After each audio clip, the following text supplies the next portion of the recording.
Hey there, McAllister here with Toasty DIY, and today we're going to learn how to turn your lore dumps into interesting things that your players can interact with. So that being said, I've gone ahead and developed just 3 ideas that I would like to be more interesting that I think are by themselves kind of unique, but if I just told them to the players, they'll probably forget it in a week. But if I make an interaction around it, then maybe they'll remember it forever.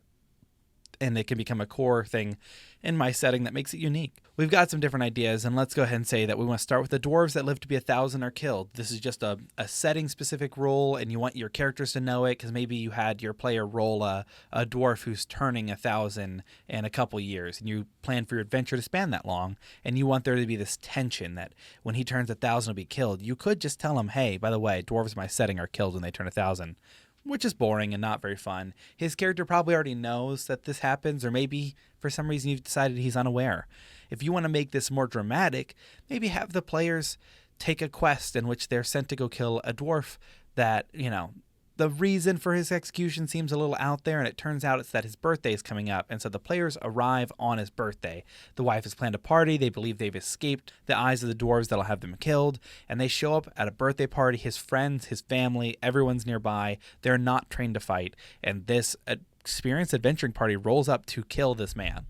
And that's when he explains to them, please don't kill me. The wife is like, listen, we ran away from this life, things like that. And now there's this drama where they're choosing to either kill an innocent man who did nothing but turn 1,000 years old, or to leave him alive. And possibly it's because that step more of drama is that dwarves that are, live to be 1,000 means they know about a specific event and they can't be allowed to live longer than 1,000 years old. Maybe it's a deal to a deity or a god, but at this point they have this moral quandary, and you can just keep adding drama to make that more important. But the lore that you started with is dwarves that live to be 1,000 should be killed. And now when your player is about to hit 1,000, maybe they'll choose to off their own character, or maybe they'll choose to try to run away. But now you have drama, and they know this is always looming over their head, and you've done a good job turning your lore into something interesting. Second, let's say that you want them to learn about a great war, and it was, this land dispute over this mine called Ithrakel, and, as dungeon masters, we might find this interesting to read extra lore, because we can always steal the little bits we like.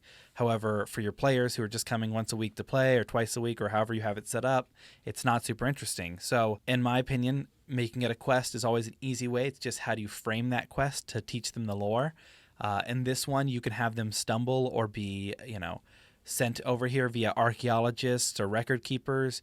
You could have them lured in by the things, the village is saying there's some good loot there. However, they arrive at Ithrakel. They arrive, and as they trek through it, they find maybe signs of war encampments. They find different sorts of weapons that have engravings, letters, and notes from people that were dead and lost here. Maybe it's one soldier's or commander's notes they find that talk about his delve deeper and deeper into the mines and the weird things he's experiencing. These relics could have magic properties, such as like you get a sword and it has advantage on killing elves, and this shows that they were fighting elves down here. You may have them find one of those little bronze onyx statues that can turn into a griffin, but there's thousands of them that have been smashed, or maybe they're being created out of this mine. However it works, you have them slowly unravel it. As they get loot and treasure and rewards for doing so, you kind of benefit them for learning the lore. Because when they leave Ithrakel, when they enter the next elven town, they'll be like, wow, we have a lot of elf-killing weapons. This is awkward. And, they seem really sore and annoyed because they live in a village when they used to have a silver mine in a kingdom. These are different things that you could do that will help amplify that, because if you have them run into elves with, old weapons from an old war, they're going to learn that they're not allowed in town with those weapons because people will hate them and think they're part of that group, and they did nothing more than pick something up, and now they're being, attacked for it. Next, let's go ahead and say that your barkeep has the name Gwenston, and you really like this barkeep, and you want them to learn his name, and they just don't seem to interact with them.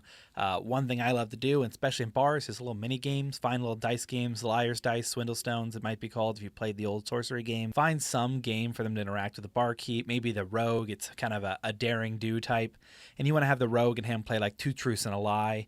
This way we're getting lore about the character, we're getting lore about the NPC, and they're starting to bond over this game. These are all ways to just make that barkeeper more in focus for a little bit longer, because you're near guaranteed if they continue to interact with him, they'll eventually ask his name, or he can casually introduce himself. All of these work out the same way, but don't just say, hi, my name's Gwinston, you should like me. Maybe it's, hey, I'm going to pour you a drink. You look like you need one for free. Oh, why is that? Conversation has ensued. Just try to introduce an NPC you want the characters to like. If you want them to like them, usually put them in danger is one way I like to do it. Put them in danger, the party will be forced to interact with them, or put them over top of them, controlling the party for just a small period of time, because then it's always that fun of overcoming this person. Minigames are another easy way to introduce a character and make them seem important. And lastly, let's just say that orcs hate tieflings. This will kind of go the same way as the land dispute. It's really annoying if you just say, oh, when you enter this town, by the way, they don't like tieflings. Kind of boring, but it's better to have, mention as they do perception checks. People are staring at them, something's going on, and they're confused why an orc and a halfling are traveling together, or maybe they're confused why there's a halfling in an orc village. Just slowly sow this until it pops over the top. Never just say they don't like halflings around here. You have them already dredged in the environment before you reveal that fact to them, unless their character would know beforehand, have a history check. But I would not reveal that history check until it's too late to back out. So if they're about to walk, if they're about to walk into town, don't have the history check there unless it's life-threatening to the character. Have it happen when they're already sat down the tavern 2 drinks in, and it's going to be real difficult to leave because it's nighttime. Things like that. I hope this video helped you find lore that you think is really interesting and turn it to something that is interactive instead. I find that that is the best way to help your players soak it up, because they'll never forget that fight in a bar because some racist orcs came over and started attacking them. They won't forget that demon-slaying sword they found in the mines of Itherkel in the body of a commander, but they will forget that it was called Itherkel, and they will forget the name of the town they got fought in a tavern. But that baseline lore that you want them to remember will never be forgotten. So just something that I think will really help elevate your games, and I hope you all appreciate it. If you have any questions, feel free to leave them in the comments below. I'll try to answer them. And thank you all for watching. Peace.